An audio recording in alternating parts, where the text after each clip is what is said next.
My name is Melanie Frank. I'm a horticulturist and I'm also an agriculture education student. I'm coming to you today from my plant room and we are going to do a little mini lesson all about orchids. So I'm going to talk to you today about the history and meaning. We're going to talk about what orchids are used for. We're going to talk about where you can find them in nature, where you can find them in the stores, and how to kind of duplicate conditions at home for optimal growth. So welcome to Orchid 101. The first thing I'm going to talk about is what exactly is an orchid. And an orchid is actually one of the oldest flowering plants. So they've determined that they've been around for millions of years. There's over 28,000 species of these. Orchid enthusiasts, they are a crazy bunch of people. And rare varieties can be purchased for upwards of $200,000. So they have a lot of value and meaning in a lot of cultures. I know that in ancient Chinese cultures, noble families would grow them in their homes, and then that's what they would leave as part of an inheritance to their children. Now, I'll be honest with you, I have 4 boys that if they see one of these in their inheritance, there's going to be a problem. But not with me, I guess, at that point, but there's still going to be a problem. So I think it's really sweet. I think it's a really neat aspect of the culture of the orchid. But they also have meaning too. So when you gift someone an orchid, you're saying that you're wishing them good luck and prosperity and good health. And there also is kind of like a love dynamic to it. And what I mean by that is, and they say, you know, they give these a lot for like birthdays and anniversaries, Mother's Day, Valentine's Day. So it's all about love. And they say that because this bloom can last for upwards of 3 months in the right conditions. And so a long-lasting bloom is said to symbolize a long-lasting relationship. So that's kind of one of the reasons that there, but they're also very whimsical looking. They're very elegant, you know, that single stalk, you know, it's very unusual. And so I think that's part of why they, their popularity is, you know, so high. You can find them locally anywhere, Trader Joe's, Walmart, let's think, any grocery store really, Food Lion, any Home Depot, or you know, big box store. And we only have the Phalaenopsis variety. You know, enthusiasts will spend upwards of $200,000 for one, but we can't do that here at the Frank house. So we're just going to get the grocery store. Actually, most of these were free because I used to be a plant vendor and they were throwing them in the trash. But you know, you get your plants where you can, and that's how I learned on most of them. And I say most because I did kill 4, but it was several years ago, and I have kind of worked things out by now. So, but yeah, they're really beautiful. They can also be food. The vanilla bean actually is from an orchid plant. And they say that there's medicinal uses for it, but I'll be honest with you, there are none that I am willing to share for legal purposes other than the aromatherapy. But if you get one of these at a big box store, it really isn't going to have much of a scent. You know, they're hybrids, and they really breed them to be hardy in the store and have the best optimal conditions in the store. So they're really not going to have any scent to them when you buy them places like that and get the less expensive ones. So when we're talking about in nature, they can grow in like 3 different ways. They are epiphytes, where they can grow on a tree. Usually in the warmer places like the rainforest, they'll be up in the canopy, and these long, crazy roots will attach to the bark. And these roots is how they get their nutrients and their moisture. They actually get a lot of it just from the air. But you'll notice that if it's attached to the bark, there's not any soil. And so regular potting soil is not a medium that orchids would thrive in. And so those are the epiphytes.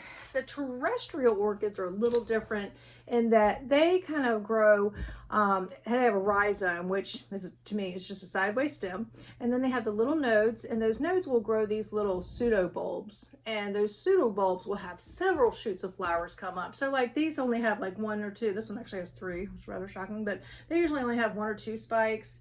And these can have multiple spikes, the ones that are terrestrial and grow on the ground.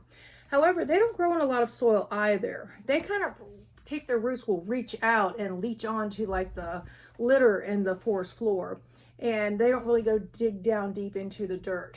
And so they are just kind of also using these roots that have to have lots of airflow. And so really minimal water for orchids, but really, really high humidity. The last kind that I'm going to talk to you about is called the lithophytic lithophytic orchids, and they actually grow on rocks, but they're really similar here to the epiphytes because they grow in the cracks of a rock, and so a seed will drop in there and one will grow, or these roots will attach to it, and then once they do, one will go in to anchor it, and then it'll just kind of spread out, and that's how they'll get their nutrients and stuff from the air and from moisture, you know, these heavy rainfalls, and then but then it dries out completely immediately afterwards. So that's kind of how they're found in nature. And then we're going to talk about the best way we can really duplicate that at home. So we're going to talk about the potting medium and pots, and we're going to talk about watering and nutrients, light and temperature, and then we're going to talk about how you can encourage them to rebloom and how you can grow babies and how we propagate. And then we're going to touch on pests and diseases just real lightly at the end. So anyway, we're going to start off first with the potting medium. So if we are not using soil, what are we using? We are using bark. And I actually use this brand right here. It's called Special Orchid Bark, you know. What a marketing genius did that one, but it is actually really good. It's bark, but it also has big chunks of horticultural charcoal in there and big chunks of pumice in there. And the pumice is just to, you know, create a lot of airflow, but the horticultural charcoal actually is really good at removing toxins and preventing fungi and stuff like that, like not the kind you don't want, the molds and stuff. It's really good at like filtering any toxins and stuff. So the charcoal is really good. It's got big hunks of it in there. So I like this one. It's not expensive. This bag is like $4. So I like that one. This is what it looks like. It's like really, really chunky aggregate. Like it is not a regular soil. You can literally see every single piece. And so that's what orchids grow best in when you're trying to duplicate conditions at home. A lot of people and a lot of orchids, when you purchase them, will be done in sphagnum moss. It looks like that. I am not a fan. I don't think that this is always ethically sourced or in environmentally safe ways. And to be honest with you, my orchids weren't a big fan of it anyway. So if this is working for you, swell. Check and make sure it's environmentally safe practices when they source it. But you know, if that's working for you, great. Like I said, I've had this forever because I don't really use it. But just another option that people grow it in. And then some people want to grow them hydroponically or in leca. Leca is these little clay balls. They look like Cocoa Puffs. They're just hard little clay balls that hold moisture, but when they're all sitting together in the container, then they have all these big, really big air pockets, and so there's room for plenty of airflow. But to me, that's still growing it hydroponically, and so I don't do that as well. I'm trying to duplicate as many conditions as I can from where they're from. So let's talk about pots. I am a huge fan of terracotta. I have tried many other different types, and this is honestly the ones that they have done the best in as far as root growth. They always get new roots in here, and I think it's because the terracotta kind of wicks away a lot of that extra moisture and gives it kind of a better chance. This is another really popular option, these clear ones. It's for nosy people that want to watch their roots, which is why I have one. I'm nosy and I wanted to watch the roots, but again, my orchid didn't do as well in this, and a lot of the roots died off, and so I switched it over to terracotta and got new roots. Now, the clear and the terracotta are not the most aesthetically pleasing, so a lot of people use ceramic pots. This one's not even that cute. It just happens to be the first one I grabbed. But see the holes that are all the way through it, so it's got that optimum airflow, and you just fill it up with the bark, and they live in there. But like I said, those two are not my favorites. I prefer terracotta, but if it's working for you and your plant and you like it, there is nothing. I'm not a rule follower. So we talk about airflow a whole bunch. Let's talk about water, because if you need really low water and really high humidity, like it just feels like you're balancing, and that's how orchids can get this really bad reputation for being temperamental. But I water mine. I will just take this whole thing and I will fill up a bowl, just a regular bowl, and I'll fill it up with water and nutrients, and I'll just set it inside there, and I will leave it in for maybe 5 minutes or so, and then I'll let it drain, and then I'll put it back or go back to live in the cabinet. And that's normally how I water. I also water by, sometimes I'll take it to the sink and I'll just take the hose to it, and that way I'm just kind of flushing out anything and kind of just getting all fresh, new everything, and just getting a lot of those salts and stuff that build up in there to get those out. And then don't come for me, people, I water them with ice. Orchid people get really mad when you tell them that you watered with ice. But there's a whole company that dedicated their whole marketing thing was based on, it's called Just Add Ice. And it's where orchids, bromeliads, and money trees, you're supposed to be able to water them with 2 or 3 ice cubes a week. I've watered with ice cubes, and I have people have gotten into it with me about it, but actually mine have done really well when I do that. And we're going to get into that more when we talk about temperature. But so I have a lot of plants and I'm a full-time student. Sometimes that's all I have time for.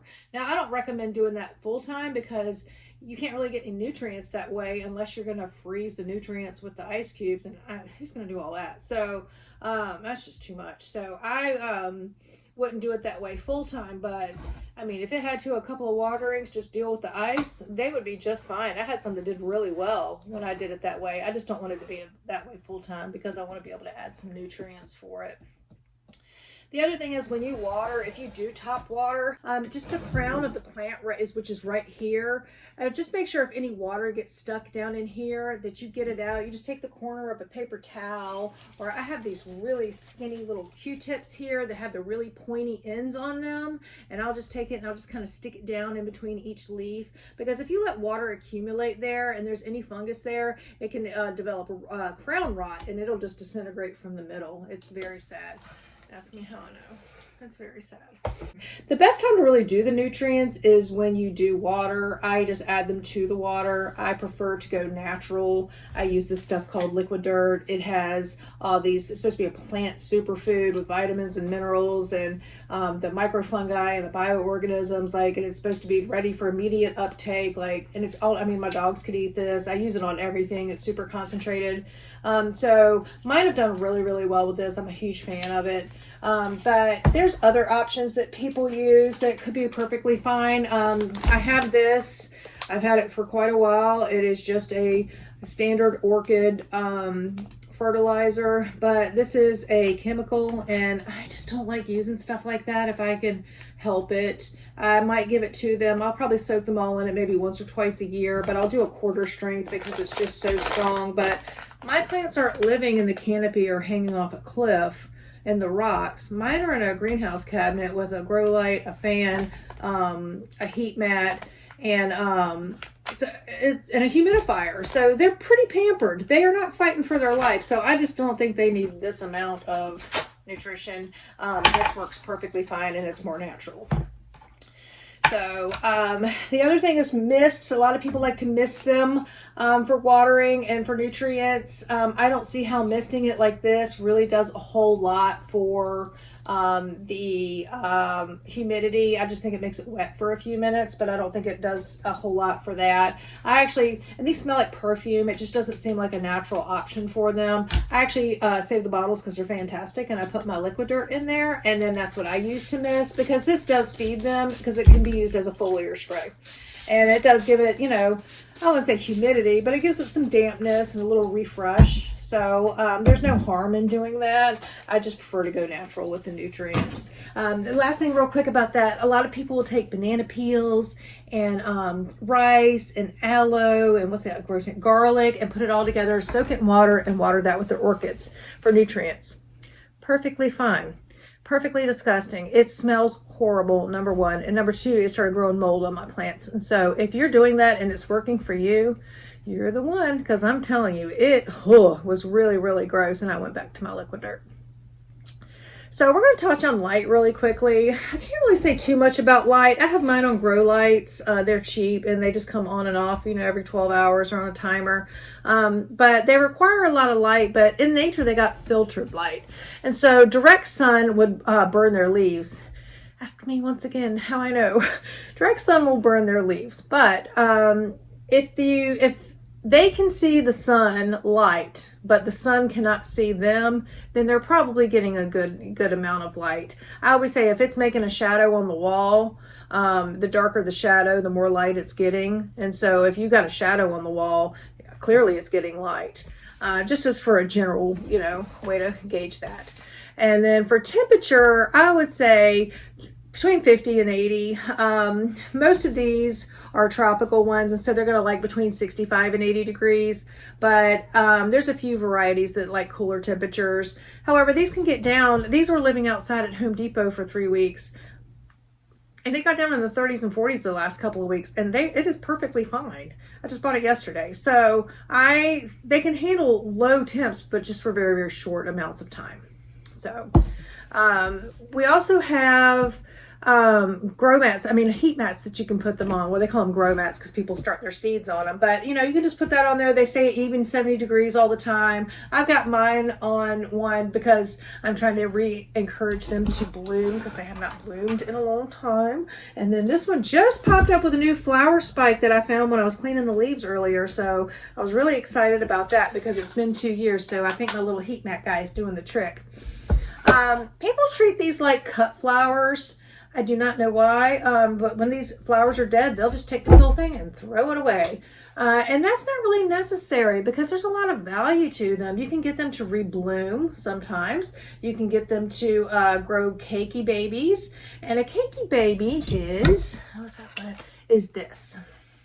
So when the flower stalk was done, I peeled back on a node the little plant material that covers it. It's called a cataphyll. I peeled that back, and I used this stuff right here. It's a growth hormone. It's called cakey paste. It smells terrible, and it's really sticky. And I took a Q-tip, and I put it on there, and then 6 months later, the stem started having all these babies. It has 4 babies on here. I'm super excited about them. And then I have a different one that I cut this baby off earlier because I wanted the hens to call us over because we're going to go ahead and repot this. I'm going to show you how I would pot this up. But yeah, these are the babies. And the rule of thumb is 3 inches, 3 leaves, and 3 roots. That one has no roots on any of them yet, even though the cakeys are so big. But this one has got... this one's got 3 roots. So how I would pot this is I'm going to use these pots that have this airflow, and I'm going to hang them in my greenhouse cabinet. And so the sides are literally just slits, so there's plenty of airflow. And I'm going to use this chunky orchid bark mix, and I'm just going to fill this up here.